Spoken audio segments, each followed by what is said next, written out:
Salut, bonjour à tous. Du coup, ça y est, le bateau est enfin à l'eau. Ça va être l'occasion de vous expliquer un petit peu plus le fonctionnement global du bateau. Je vous propose de monter à bord et puis on va pouvoir faire la visite. Le poteau planté au milieu, on appelle ça le mât, d'accord. C'est cet espar-là qui va servir à établir des voiles. Donc, il y a des voiles qui vont rester tout le temps à poste, comme cette grande voile qu'on va pouvoir hisser le long du mât, et puis des voiles qu'on va pouvoir mettre à l'avant. Il y a plusieurs voiles pour couvrir différentes conditions.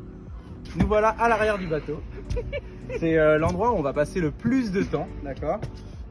On va retrouver à cet endroit-là un poste de bar, un endroit où on est confortablement assis pour être le mieux installé possible quand le bateau va se mettre à pencher, etc.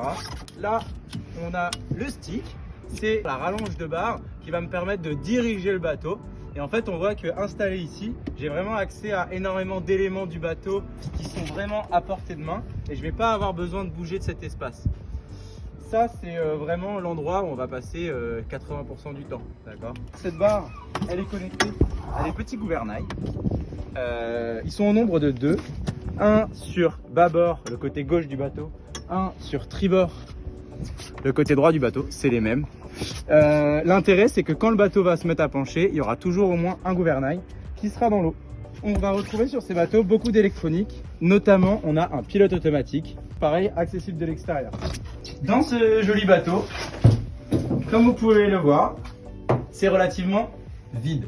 Pourquoi c'est vide? Parce qu'en fait, on a enlevé tous les éléments qui sont inutiles dans un bateau, c'est-à-dire qu'il va rester uniquement des éléments de structure et après des éléments utiles. Donc qu'est-ce qu'il y a d'utile dans un bateau? Un écran d'ordinateur. Là on voit il y a la cartographie qui est affichée.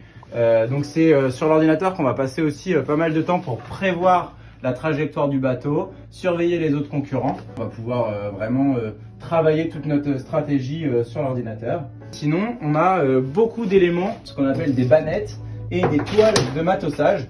L'objectif de tous ces éléments dispersés dans le bateau, c'est de pouvoir déplacer le matériel qu'on va embarquer pour le positionner au meilleur endroit dans le bateau en termes d'équilibre.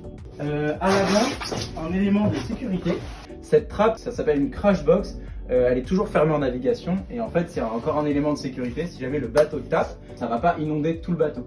Également pareil, c'est mousse. C'est vraiment dans l'idée d'avoir toujours de la flottaison, c'est un bateau qui est insubmersible.